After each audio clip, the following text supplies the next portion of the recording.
Hello बच्चों, मैं अमर sir. कल हमने आपको वैद्युत बल रेखाओं के गुण के फिगर और कुछ उसकी थ्योरी के विषय में बताया था। आज हम उसी में आगे पढ़ते हैं वैद्युत फ्लक्स। वैद्युत फ्लक्स अगर आप देखते हैं तो यहाँ पर ये वैद्युत फ्लक्स लिखा हुआ है। इसको अंग्रेजी में हम लोग इलेक्ट्रिक फ्लक्स कहते हैं।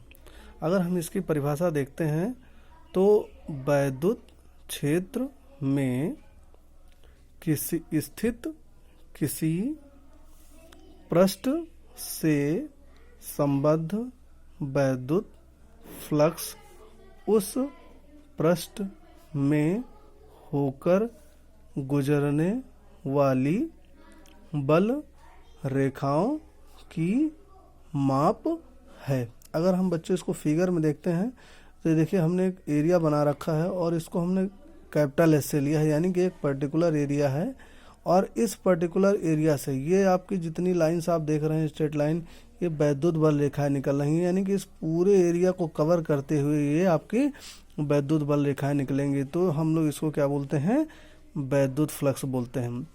अगर हम इसका फार्मूला देखें तो जो वैद्युत फ्लक्स है उसको हम लोग फाई ई से डिनोट करते हैं। ई मतलब आपका इलेक्ट्रिक। और अगर हम यहाँ पे देखें तो हमने यहाँ पे ये आपका पूरा एरिया एस है और इसको हम लोग देखें तो यहाँ पे हमने इसको क्षेत्रफल सदिश से डिनोट कर दिया, यानी कि एरिया को हमने वेक्टर फॉर्म में डिनोट कर दिया है। और हमने वेक्टर फॉर्म में डिनोट किया और ये जो वैद्युत बल रेखा है इनके बीच में एक एंगल ले लिया थीटा। अगर हम इसको सॉल्व करते हैं तो यहाँ पे देखेंगे कि phi equal to E cos theta S आपका होगा। आप देख रहे हैं कि ई कॉस थीटा एक ब्रैकेट में है, एस आपका बाहर है। अगर हम यहाँ से इस पे परपेंडिकुलर डाल दें या लंब डाल दें तो आप देखेंगे कि जब हम इसको सॉल्व करते हैं तो जो आधार वाली वैल्यू आती है वो हमेशा कॉस के रिस्पेक्ट में आती है, और जो लंब वाली होती है वो अगर आप देखेंगे तो वो हमारी साइन के रिस्पेक्ट में वैल्यू आती है। तो अगर हम इसको एक साथ लिखते हैं तो यहाँ पे देखिए phi E equal E S cos theta हम लोगों ने लिख दिया। और आपने सीखा होगा बच्चों कि हम लोगों ने पढ़ा था कि ए डॉट बी, अगर आप देखें vector A dot vector B का फार्मूला होता है ए बी कॉस थीटा। तो उसी तरीके से हम इसका पलट, यानी कि यहाँ पे ई एस कॉस थीटा दिया हुआ है तो हम उसको वेक्टर के फॉर्म में लिखेंगे तो vector E dot vector S होगा, यानी कि phi E equal vector E dot vector S हो जाएगा। ये हमारा वैद्युत फ्लक्स का फार्मूला हो जाएगा। अब अगर हम मात्रक देखें तो यहाँ पे कॉमन अगर मात्रक है इसका, अगर आप देखें तो न्यूटन मीटर स्क्वायर पर कूलम स्क्वायर। अगर आप बच्चों देखें तो हम लोग इलेक्ट्रिक फील्ड का मात्रक निकाल चुके हैं।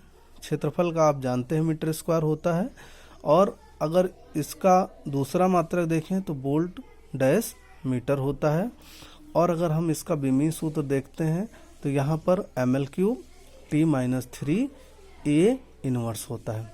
और ये जो आप बीमा देख रहे हैं या जो मात्रक देख रहे हैं हम लोग इन्हीं फार्मूलों से लेके आते हैं।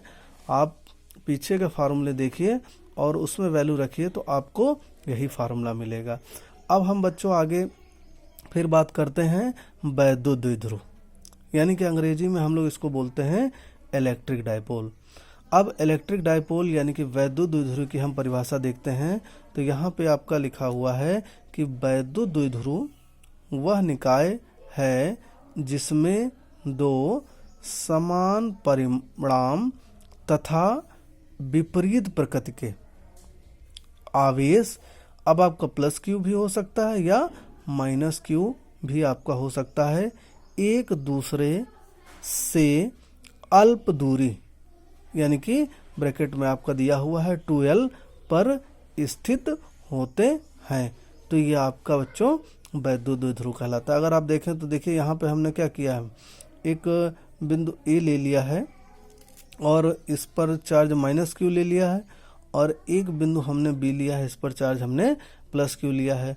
तो इसमें यही बोला गया है कि दो समान परिमाण तथा या फिर विपरीत प्रकृति के, तो यहाँ पे आप देखें विपरीत प्रकृति के हैं और कुछ दूरी पर रखे हुए हैं। तो ये आपका जो बनता है फिगर अगर आप देखेंगे तो ये हमारा वैद्युत द्विध्रुव का होता है।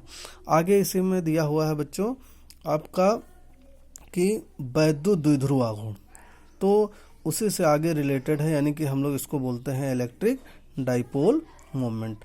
ये भी इसी से थोड़ा सा मिलती जुलती परिभाषा है। आप देखिएगा लिखा हुआ है कि किसी वैद्युत द्विध्रुव का वैद्युत द्विध्रुव आघूर्ण एक सदिश राशि है, यानी कि बच्चों इसकी डायरेक्शन होती है, यानी कि इसमें दिशा और परिमाण दोनों होता है, जिसका परिमाण यहाँ पे लिखा हुआ परिणाम एक आवेश के परिणाम तथा दोनों आवेशों के बीच की दूरी के गुणनफल के बराबर होता है और इसकी दिशा द्विध्रुव की अक्ष के अनुदिश ऋण आवेश से धन आवेश की ओर होती है। अगर आप देखेंगे तो यहाँ पे ये देखिए दिया हुआ है और ये एरो से ये देखिए बनाया गया है। अगर हम आप देखेंगे तो स्मॉल p उसके ऊपर वेक्टर का साइन लगा हुआ है, तो ये आपका वैद्युत द्विध्रुव आघूर्ण होता है। अगर फार्मूला हम लोग देखेंगे तो P इक्वल एक आवेश ले लेंगे और उनके बीच की दूरी ले लेंगे। तो यहाँ पे देखिए आप 2 इंटू क्यू इंटू 2L दिया हुआ है। अगर एक साथ आप लिखेंगे तो P इक्वल टू 2QL हो जाएगा।